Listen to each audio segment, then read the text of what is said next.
Anda katakan hanya untuk orang Yahudi saja, sebenarnya tidak demikian.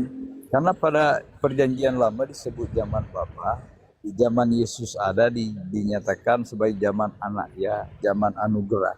Nah setelah Yesus naik ke surga, sekarang menjadi zamannya Roh Kudus. Nah Roh Kudus ini kan bisa bekerja di hati dan pikiran manusia. Nah ketika Roh Kudus Tuhan Yesus menjadi kirim kamu Roh Kudus, sebenarnya dalam bentuk apa dikirim?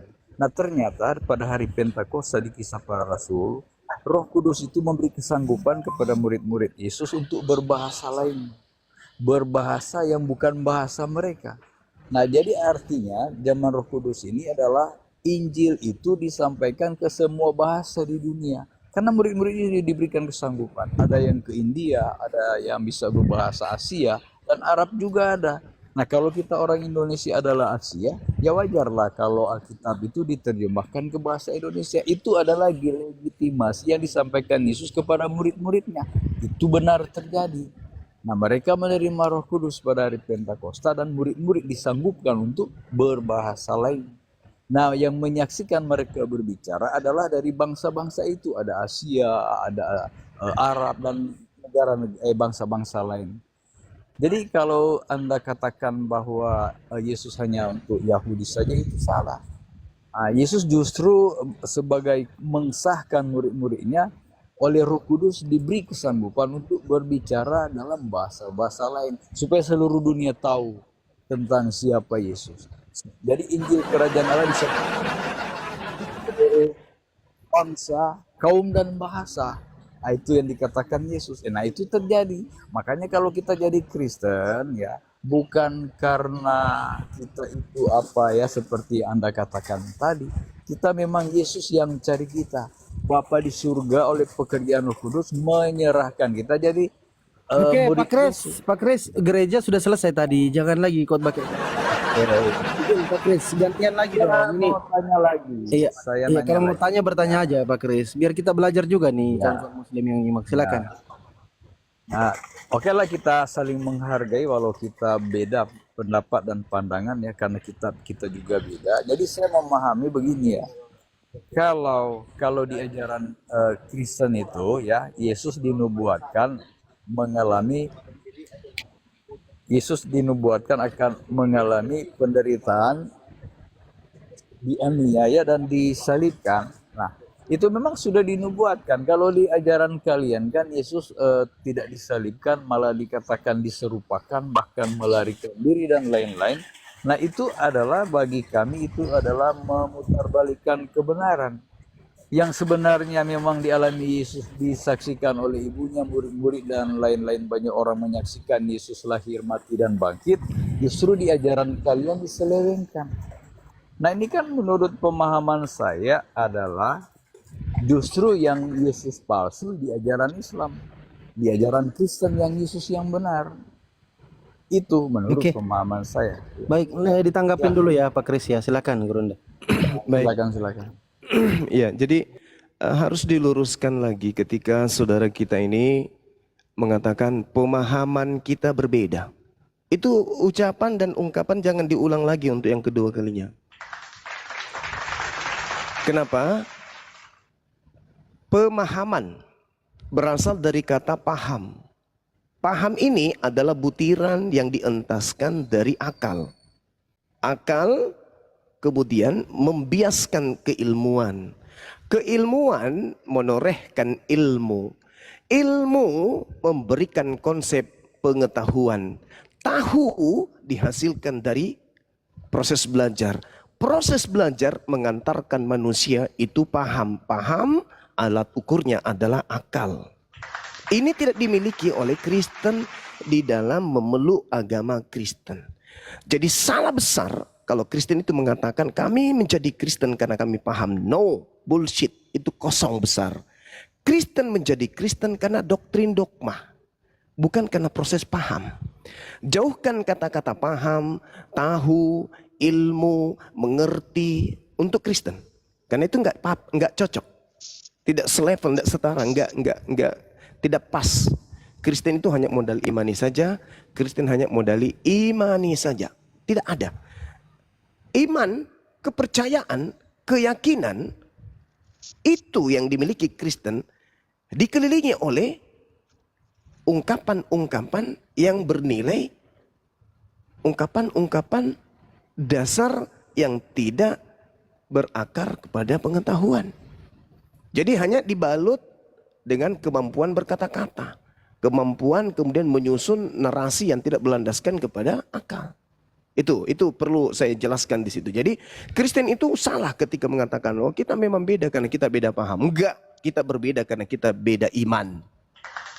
Bukan karena beda paham, tapi beda iman. Kalau Anda menggunakan akal menelaah kekristenan, maka tentu kita akan satu paham, sama-sama paham.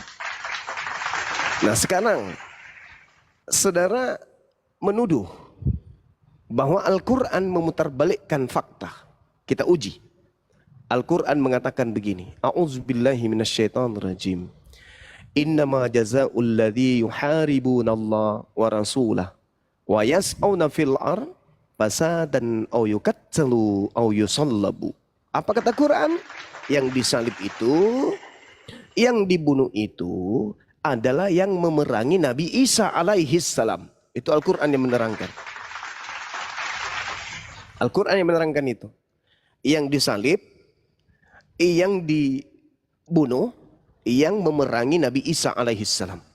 Catat. Yang kedua, Al-Quran menjelaskan.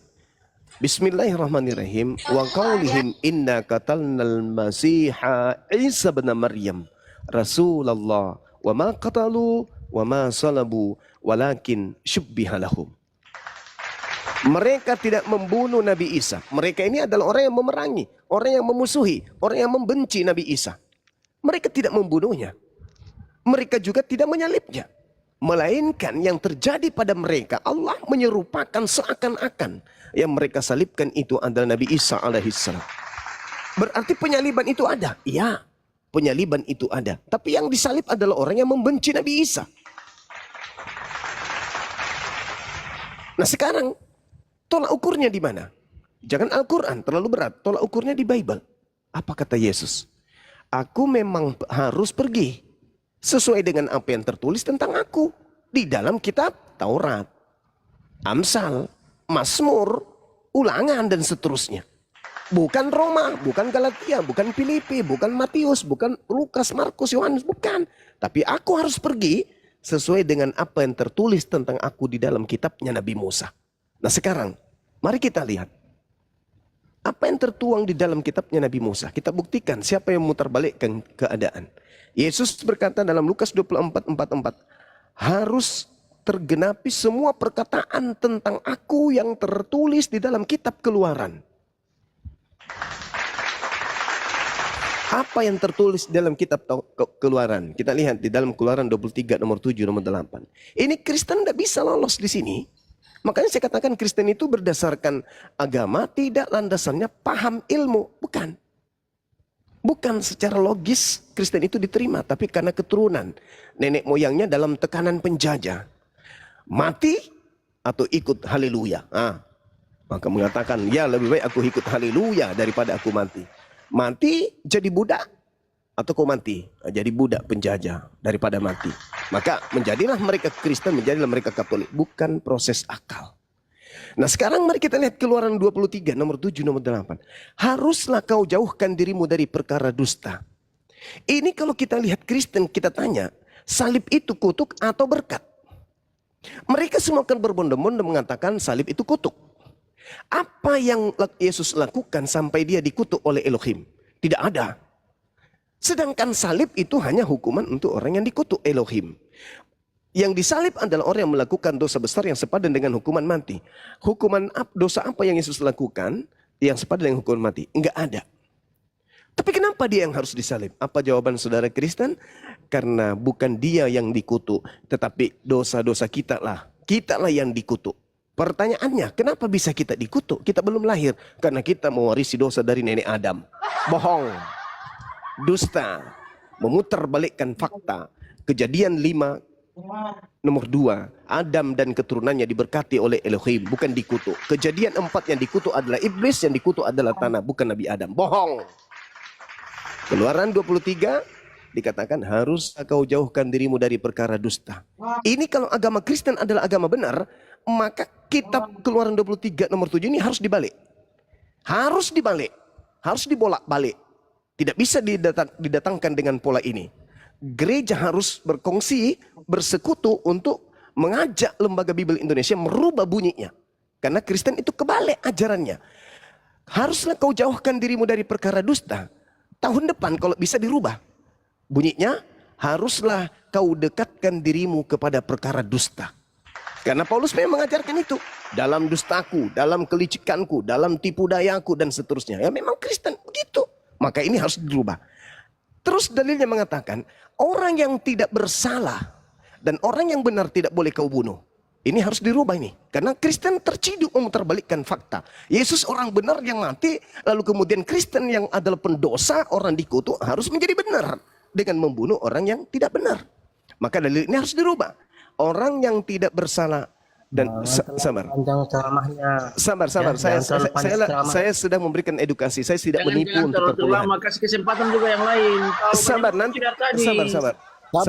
Sabar. Ini sesinya Bang Kris. Lagi sesinya. Sabar. Kasih kesempatan dulu yang lain ngomong. Terlalu panjang. 1 menit lagi. Bicaranya semua. Sabar. Ini sesinya 1 Pak menit Kris. lagi. Ini sesinya Pak Kris. Pak Kris ini. 1 menit lagi. Sabar saudara. Sabar. Anda boleh berbicara. Anda boleh Coba, Anda ingin ceramah. habis ini. Sendiri. Ayat Injil tadi dari mana Bang Jumat? Keluaran berapa? Habis ini. Sabar dulu. Habis ini Anda boleh ngomong sampai biji pelir Anda meledak. Ya, sabar. Sabar ya.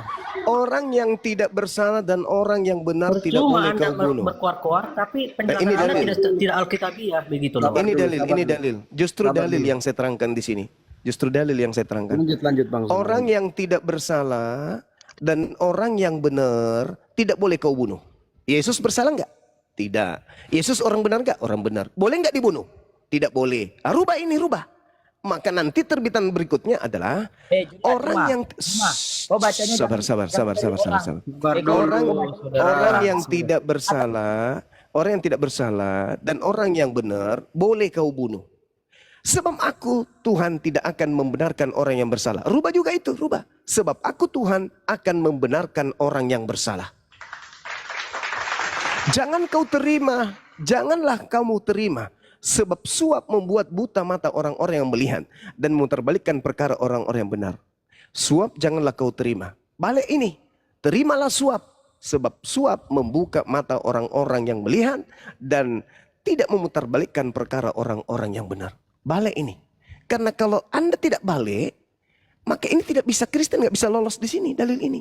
Sedangkan Yesus merujuk kepada dalil Keluaran. Di dalam Lukas 24:44, Yesus merujuk kepada kitab Keluaran. Di kitab Keluaran, Yesus tidak boleh dibunuh. Di kitab Keluaran, Kristen nggak boleh diikutin. Di kitab Keluaran, Kristen itu harus bubar. Keluaran 23 nomor 7 dan 8. Haruslah kau jauhkan dirimu dari perkara dusta. Maksudnya kalian harus menjauhkan diri kalian dari ajaran Paulus. Karena Paulus itu mendirikan agamanya dari dusta. Kalau kelamaan semua, kau ini kasih Ya, kesempatan sudah. buat orang lain dulu. Sekarang kesempatan buat orang lain. Iya, silakan Saudara Herman, silakan kamu menjelaskan kepada saya. Saya sederhana. Saya dari tadi ditanyai oleh Saudara Kris, karena saya ditanya maka saya memberikan edukasi. tapi kan Sekarang juga kan saya yang ingin jangan kelamaan, sekarang saya orang lain ingin juga bertanya kepada butuh Saudara bicara, Herman. begini. Tolong kamu jawab. Keluaran 23 Saya mau nomor 7 bertanya nomor buat 8. kamu.